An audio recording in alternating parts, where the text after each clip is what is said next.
உங்கள உங்கள வச்சே ஏமாத்தணும்னா, உங்களுக்குள்ள இருக்கிறதையே உங்கனால சுலபமா அடைய முடியாதுன்னு சொல்லணும். அப்படி உங்ககிட்ட இருந்து பிரிக்கப்பட்டது தான் குண்டலினி சக்தி. நம்ம ஊர் வழக்கத்துல பெரியவங்க இத ஒரு உவமையா சொல்லுவாங்க. பூட்டு எவ்வளோ பெருசா இருந்தா என்னடா? அத திறக்கிற சாவி சின்னது தானே. பூட்ட பார்த்து பயப்படாம அதோட சாவிய தேடு அப்படின்னு. குண்டலினி அப்படிங்கிற அந்த பூட்டோட சாவிய ஒரு சின்ன கதையில நம்ம முன்னோர்கள் நமக்கு சொல்லிட்டு போயிட்டாங்க. பல ஆயிரங்கள் செலவு பண்ணி கத்துக்கிற குண்டலினியோட அடிப்படையத்தான் நம்ம இந்த வீடியோல பார்க்க போறோம். வாங்க வீடியோக்குள்ள போலாம். குண்டலினி ஆற்றல்னா என்ன? அமிர்தம் எப்படி சுரக்கும்? சாகாவரம்னா என்ன?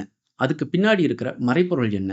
இதெல்லாம் நமக்கு முழுசா புரிஞ்சிருச்சுன்னா, குண்டலினி ஆற்றல நம்ம ரொம்ப இயல்பா அனுபவிக்க முடியும். நம்ம புராண கதையில இத மறைபொருளா வச்சு எல்லா உண்மையுமே சொல்லியிருக்காங்க. ஆனா, அதையெல்லாம் தெய்வங்கள் மேல வச்சு சொன்னதால, ஒரு காலத்துக்கு மேல அதெல்லாம் நம்ம தெய்வங்களோட கதையா பார்க்க ஆரம்பிச்சுட்டோம். அத நம்ம வாழ்வியலோட நம்ம பொருத்தி பார்க்கவே இல்ல. அத ஒரு கதையாவே நம்ம கேட்க ஆரம்பிச்சுட்டோம். மனிதன் தெய்வமாகலாம் அப்படிங்கிற அந்த உண்மை நமக்கு புரிஞ்சிருச்சுன்னா, அந்த கதையில் இருக்கிற மறைபொருளும் நமக்கு முழுமையா புரிஞ்சிரும். அப்படி குண்டலினி சக்தி பத்தி முழுமையா சொன்ன ஒரு புராண கதைய தான் நம்ம இங்க பார்க்க போறோம். இந்த கதை நெறைய பேத்துக்கு தெரிஞ்சிருந்திருக்கலாம். ஆனா, இத நம்ம இங்க கதையா பார்க்க போறது கிடையாது. அந்த கதைக்கு பின்னாடி இருக்கிற மறைபொருள தான் நம்ம பார்க்க போறோம். அது என்ன கதைன்னு கேட்கிறீங்களா?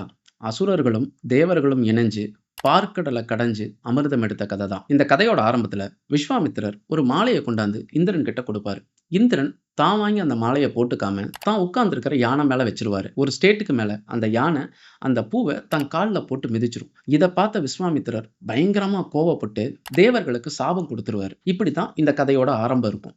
இத ஒரு இந்திரனாவும், விஸ்வாமித்திரராவும் பார்க்காம, நமக்குள்ள இது எப்படி இருக்கு அப்படிங்கிறத புரிஞ்சுக்கிட்டோம்னா, நமக்கு ஒரு புரிதல் கிடைக்குங்க. இப்ப விஸ்வாமித்திரர விஸ்வாமித்திரரா பார்க்காம, உங்க மனசா நீங்க பார்த்தீங்கன்னா, அதோட மறைபொருள் உங்களுக்கு புரியும். ஏன்னா, ரிஷிகள்லயே விஸ்வாமித்திரருக்கு மட்டும் தான், தான் ஒரு சாபம் குடுத்தார் அப்படின்னா, அவரோட பலம் இன்னும் அதிகரிக்கும்னு சொல்லுவாங்க. நம்ம மனசும் அப்படித்தான். அது ஃபர்ஸ்ட்டே இன்ட்யூஷனா நம்மட்ட ஒரு விஷயத்த சொல்லும். அத நம்ம எப்ப கேட்போம் தெரியுங்களா? ஒரு 1லிருந்து 12 வயசுக்குள்ள இருக்கிற நேரத்துல, நம்ம அந்த இன்ட்யூஷன ரொம்ப அழகா கேட்போம். ஏன்னா, அப்ப நம்மகிட்ட எக்ஸ்டர்னலா வேற எந்த டேட்டாவும் இருக்காது. நமக்கு வர்றத நம்ம மனசு சொல்றத நம்ம முழுமையா கேட்போம். அந்த இந்திரன்கிறதே நம்ம வாழ்க்கையில 1லிருந்து 12 வயசு வரைக்கும் வர்ற அந்த பால்ய பருவம் தான். அந்த நேரத்துல நம்ம எல்லா விஷயத்தையும் சரியா கேட்க ஆரம்பிப்போம். எப்ப அந்த 12 வயச கடந்து நம்ம போறோமோ, அப்பதான் இந்த மனசு சொல்ற இன்ட்யூஷன விட்டுட்டு, அந்த மனசு சொல்ற விஷயத்த தனியா எடுத்து வைக்க ஆரம்பிச்சுருவோம். இந்த மனசு இதுவரைக்கும் ஒண்ணா செயல்பட்டுட்டு இருந்திருக்கும். ஆனா, எப்ப நம்ம அந்த இன்ட்யூஷன கேட்காம தள்ளி வைக்க ஆரம்பிக்கிறோமோ, அப்ப அந்த மனசு 2ஆ பிரிஞ்சிரும். ஒண்ணு நமக்கு என்ன தேவையோ, நமக்கு என்ன பிடிக்குமோ, அத மட்டும் குடுக்குற மனசாவும், இன்னொன்னு தனக்குள்ள இருக்கிற விஷயத்த தனக்குள்ளேயே வச்சு தன்னை இன்னும் பெருசாக்கிக்கிற ஒரு மனசாவும் அது மாறும். விஸ்வாமித்திரரா உங்க மனச நீங்க புரிஞ்சுக்கிட்டீங்க அப்படின்னா, இந்த கதையோட ஓட்டம் உங்களுக்கு முழுமையா புரிய ஆரம்பிக்கும். விஸ்வாமித்திரர் என்ன பண்ணியிருப்பாரு? தேவர்களுக்கு ஒரு பெரிய சாபத்த குடுத்துருவாரு. அந்த சாபம் குடுத்ததுக்கு அப்புறமா, தேவர்களோட நிலை ரொம்ப மோசமாயிரும். இத தெரிஞ்சுக்கிட்ட அசுரர்களோட அரசன் மகாபலி இவங்க மேல போர் தொடுத்து, இவங்கள ஜெயிச்சு மொத்த இடத்தையும் தான் ஆட்சி பண்ண ஆரம்பிச்சுருவாரு. இந்த அசுரர்கள், இந்த பருவமும், இந்த மனநிலையும் நமக்கு எப்ப வரும்னு சொல்லி நினைக்கிறீங்க? ஒரு 12 வயசுலருந்து 35 வயசுக்குள்ள இது நடக்கும். ஏன்னா, அப்ப நம்ம எக்ஸ்டர்னல் டேட்டாஸ நெறைய வாங்க ஆரம்பிப்போம். அந்த நேரத்துல நம்ம எப்படி இருப்போம்னா, பெண் மீதும், பொன் மீதும் மட்டுமே தான் நம்மளோட ஆசைகள் அதிகமா இருக்கும். அந்த ஆசைகளோட விளைவு, நம்ம நம்மளோட உயிராற்றல மேல் நோக்கி செலுத்தவே மாட்டோம். அத நம்மளோட தேவைகளுக்கு மட்டுமே யூஸ் பண்ணிருப்போம். கிட்டத்தட்ட அந்த மகாபலி அரசன் எப்படி இந்த தேவர்கள போரிட்டு ஜெயிச்சாரோ, அந்த மாரி நம்மளும் நமக்குள்ள இருக்கிற முழுமைய புரிஞ்சுக்காம, பொன் மீதும், பெண் மீதுமே நம்மளோட நாட்டத்த வைக்க ஆரம்பிச்சுருவோம். இப்ப கதையோட அடுத்த பகுதிக்கு வருவோம். தேவர்கள் இப்ப இருக்கிற நிலையிலிருந்து வெளிய வரணும்னா, விஸ்வாமித்திரர் குடுத்த அந்த சாபத்துக்கான சாப விமோச்சனம் என்னன்னு சொல்லி தெரிஞ்சுக்கணும். அப்ப அவங்க என்ன பண்ணுவாங்க? நேரா விஷ்ணு கிட்ட போவாங்க. விஷ்ணு கிட்ட போய் அவங்களோட நிலைய சொல்லுவாங்க. அப்ப விஷ்ணு என்ன சொல்லுவாரு? இந்த சாப விமோச்சனம் அடையணும் அப்படின்னா, இந்த பார்க்கடல கடைஞ்சு அதிலிருந்து வர அமிர்தத்த குடிச்சா, நீங்க சாகா வரம் பெற்று வாழ்வீங்க. அப்படிங்கிற மாரி அவர் சொல்லுவாரு. ஆனா, இத உங்கனால மட்டும் செய்ய முடியாது. அசுரர்களையும் நீங்க கூட இணைச்சுக்கங்க அப்படிம்பாரு. தேவர்களின் அரசனான இந்திரன் போயி, அசுரர்களின் அரசனான மகாபலி கிட்ட இத பத்தி பேசுவாரு. அவங்க கிட்ட பேசி அவங்கள சம்மதிக்க வச்சு, கிடைக்கிற அமிர்தத்துல உங்களுக்கும் நாங்க தர்றோம். அப்படிங்கிற மாரி சொல்லி, அவங்க அந்த அமிர்தத்த கடையறதுக்கு ரெடி ஆவாங்க. இந்த இடத்துல இந்த கதையில் இருக்கிற மறைபொருளா உங்களுக்கு என்ன புரிதல் வருது? நம்ம வாழ்க்கையில எப்பவுமே நம்மளோட அந்த பால்ய பருவம்னு சொல்லிச்சீங்களா, 1லிருந்து 12 வரைக்கும் நம்ம தேவர்களா இருப்போம். 12லிருந்து 35 வரைக்கும் அசுரர்களா இருப்போம்.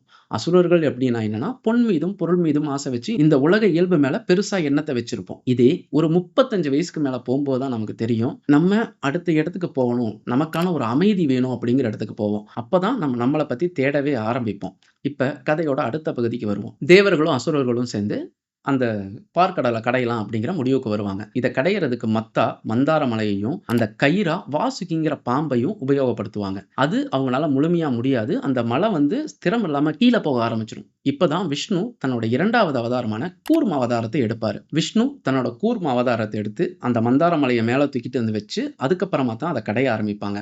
இதுல ஒரு மறைபொருள் இருக்குங்க. நம்மளோட சக்கரங்கள் 7 இருக்கு இல்லையா? இந்த 7 சக்கரங்கள் பத்தின ஒரு புரிதல் தான் இந்த இடத்துல இருக்கு. முதல்ல ஒரு 12 வயசு வரைக்கும் மேல இருக்கிற 4 சக்கரங்கள் ரொம்ப ஆக்டிவா இருந்திருந்திருக்கும். அநாகதம், விசுத்தி, ஆக்ஞா, சகஸ்ராரம்னு சொல்லி. ஒரு 12 வயசுக்கு மேல இந்த உலக நாட்டத்து மேல போனதால, சுவாதிஷ்டானம், மூலாதாரம் அப்படிங்கிற இந்த 2 சக்கரத்துல போய் மாட்டிக்கும். இந்த 2 விஷயத்தையும் இணைக்கிறதுக்கு நடுவுல இருக்கிற இடம் தான் மணிப்பூரகம். மணிப்பூரகம் அப்படிங்கிறது நடுநிலையானது. அது நல்லதும் இல்ல, கெட்டதும் இல்ல. நம்ம எண்ண ஓட்டம் எப்படி இருக்குதோ, அதுக்கு தகுந்த மாரி ஒண்ணு மணிப்பூரகம் இப்படி மேல இருக்கிற 4 சக்கரத்து கூட சேர்ந்தும் வேலை செய்யும். இல்ல கீழ இருக்கிற 2 சக்கரத்து கூடயும் சேர்ந்து வேலை செய்யும். ஆனா, இது 5 சக்கரமாவோ, 3 சக்கரமாவோ பிரிஞ்சு வேலை செய்யும்போது, நிச்சயமா நம்மகிட்ட ஒரு ஸ்டெபிலிட்டி இருக்கவே செய்யாது. ஆனா, இதே இந்த 7 சக்கரங்களும் இணைஞ்சு ஒரே நேர்கோட்டுல வேலை செய்யும்போது, நம்மனால கடவுள் தன்மைய உணர முடியும். இதத்தான் இந்த பகுதி கதையில நமக்கு முழுமையா சொல்லியிருக்காங்க. அந்த 7 சக்கரமும் ஒண்ணா இணைஞ்சுட்டா அமிர்தம் கிடைச்சிருமா? கண்டிப்பா கிடையாது. ஏன்னா, அமிர்தம் அப்படிங்கிற ஒரு விஷயம் கிடைக்கணும்னா, அதுக்கு முன்னாடி கிடைக்கக்கூடிய விஷயத்தையும் நம்ம கடந்து போனா மட்டும் தான் அமிர்தம்ங்கிறது நமக்கு கிடைக்கும். இத அந்த கதையில இன்னும் அழகாவே சொல்லியிருப்பாங்க. இப்ப அந்த வாசுகி பாம்போட தலைப்பகுதிய அசுரர்களும், வால் பகுதிய தேவர்களும் புடிச்சிருப்பாங்க. இதுலயுமே ஒரு சூட்சமம் இருக்குது. ஏன்னா, குண்டலினி சக்தி அப்படிங்கிறது ஒரு சுருண்டு இருக்கிற பாம்பு தன்னோட வால கடிச்சிட்டு இருக்கிற மாரி தான் இருக்கும். அதாவது உவமையா சொல்லுவாங்க. இப்படி தான் அது இருக்கும். ஸோ, எப்ப அந்த வால அது விட்டு தன்னை மேல் நோக்கி பயணிக்க வைக்குதோ, அப்பதான் அந்த குண்டலினி சக்தி அப்படிங்கிறது நமக்கு மேல் எழும்பும். இதத்தான் மறைபொருளா தலைய அசுரர்கள் கிட்டயும், வால தேவர்கள் கிட்ட குடுத்ததுக்கான காரணம். இந்த விஷயம் இன்னும் தெளிவா மகாபாரதத்துல ஒரு இடத்துல இருக்குங்க. கிருஷ்ணர் தூங்கிட்டு இருப்பாரு. அப்ப துரியோதனனும், தர்மரும் போயி கிருஷ்ணர தம் பக்கம் வந்து போரிடுறதுக்காக கூப்பிட போவாங்க. துரியோதனன் கிருஷ்ணரோட தல பக்கத்துல உட்கார்ந்திருப்பாரு. தருமன் கிருஷ்ணரோட கால் பக்கத்துல உட்கார்ந்திருப்பாரு. கிருஷ்ணன் எந்திரிச்ச உடனே பார்க்குற முதல் முகம் யாரா இருக்கும் அப்படின்னா, தருமனா இருக்கும். அவர் எழுந்தவுடனே கேட்கிற விஷயம், "உனக்கு என்ன வேணும்?" அப்படிங்கிற மாரி கேட்பாராம். தருமன் எங்க பக்கத்துல இருந்து நீங்க எங்கள சப்போர்ட் பண்ணணும் அப்படிங்கிற மாரி கேட்பாரு. நான் செய்யறேன்னு சொல்லிருவாரு. இதோட மறைபொருள் புரிஞ்சுட்டாவே, ஏன் அசுரர்கள் கிட்ட தலையும், தேவர்கள் கிட்ட வாளும் குடுத்தாங்க அப்படிங்கிறது உங்களுக்கு புரிஞ்சிரும். அந்த மலைய வச்சு அந்த கடல கடைய ஆரம்பிப்பாங்க. அத கடையும்போது முதல்ல வர்ற விஷயம் ஆழகால விஷமா இருக்கும். இப்ப இந்த ஆழகால விஷத்தோட நெடி தாங்க முடியாம எல்லாருமே மயங்கற நிலைமைக்கு போயிருவாங்க. அந்த ஆழகால விஷத்த சிவன் எடுத்து குடிச்சார்ன்னு சொல்லுவாங்க. அவர் குடிக்கும்போது அது அவர் கழுத்த தாண்டி கீழ போச்சுன்னா, அது இந்த உலக மக்களுக்கு நன்மை பயக்காதுன்னு சொல்லி, சக்தி தன்னோட கை வச்சு அந்த விஷத்த அந்த தொண்டையிலேயே நிறுத்திட்டாங்க அப்படின்னு ஒரு கதை இருக்கும். இதோட புரிதலுமே என்னன்னா, ஆற்றல் அப்படிங்கிறது சிவன்னு வச்சுக்கங்க. ஆனா, அந்த ஆற்றல உபயோகிக்கிற ஒரு பொருளா இருக்கிறது தான் இந்த உடல். ஸோ இந்த உடல்ல நீங்க என்ன பண்ணீங்கனாலும், உங்களோட இந்த தொண்டைக்குழி பகுதிய தாண்டும்போது, அது விஷமுறிவு ஏற்படுத்தும் அப்படிங்கிறது தான் அதோட விளக்கம். அதுக்காக விஷம் குடிச்சா விஷமுறிவு ஆகும்னு நான் சொல்லலைங்க. நம்ம சாப்பிடுற பொருட்கள்ல இருக்கிற, மத்த விஷயங்கள்ல இருக்கிற அந்த விஷத்தன்மைய இந்த இடம் தான் ஃபர்ஸ்ட்டு கிளியர் பண்ணி நமக்குள்ளவே அனுப்பும்.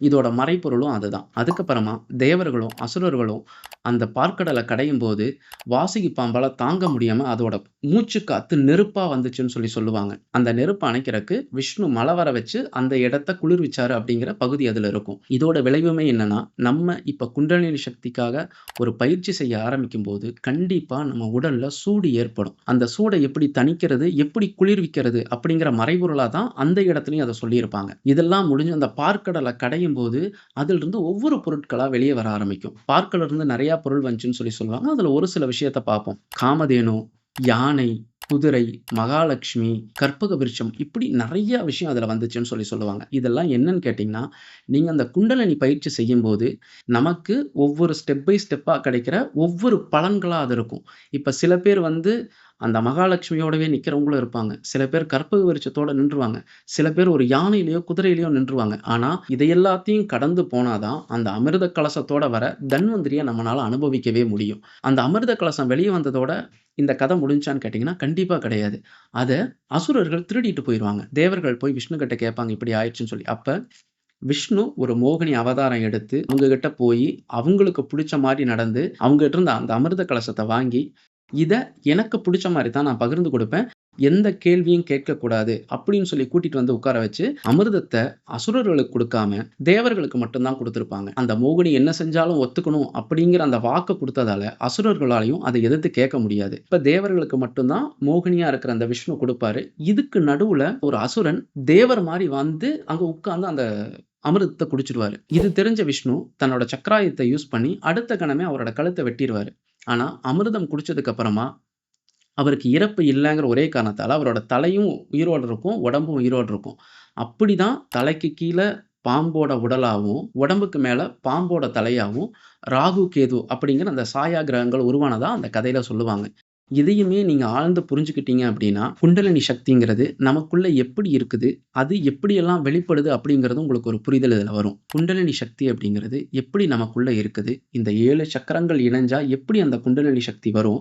அந்த 7 சக்கரங்கள் இணைந்து செயல்பட்டாலும், பல நேரங்கள்ல அசுரர்களா இருக்கிறவங்க அந்த விஷயத்த தனக்கு தேவையானதா எடுத்துக்குவாங்க.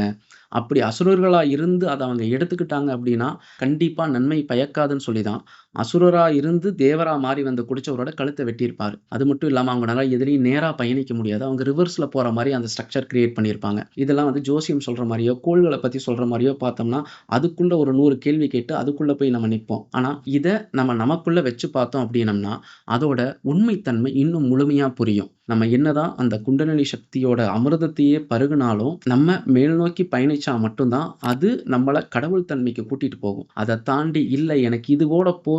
நான் இல்ல இங்க இருக்கும்போது இத எதுக்காவது யூஸ் பண்ணிக்கிறேன்னு சொல்லி, நம்ம கீழ் நோக்கி பயணிக்க ஆரம்பிச்சோம்னா, நம்மளோட பயணம் ஃபார்வர்ட்ல இருக்காது. ரிவர்ஸ்ல இருக்கும் அப்படிங்கிறதோட விளைவு தான் அந்த கதையில மறைபொருளாவும் சொல்லியிருக்கிறாங்க. அசுரர்களும், தேவர்களும் இணைஞ்சு பார்க்கடல கடைஞ்ச இந்த கதையோட உள்ளர்த்தம் இப்போ உங்களுக்கு புரிஞ்சிருந்திருக்கும். குண்டலினி சக்தி அப்படிங்கிறது ஒரு ஆற்றல்ங்க. அந்த ஆற்றலுக்கு வந்து எல்லையெல்லாம் கிடையாது. அதுகிட்ட என்ன கேட்டாலும் கிடைக்கும்.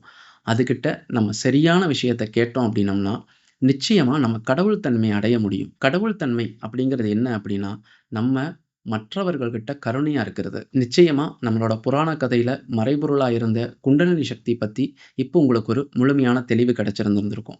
இதை சார்ந்து இதுக்கு அடுத்ததா அந்த 7 சக்கரங்கள்னா என்ன? அதோட 5 பணிகள் என்ன?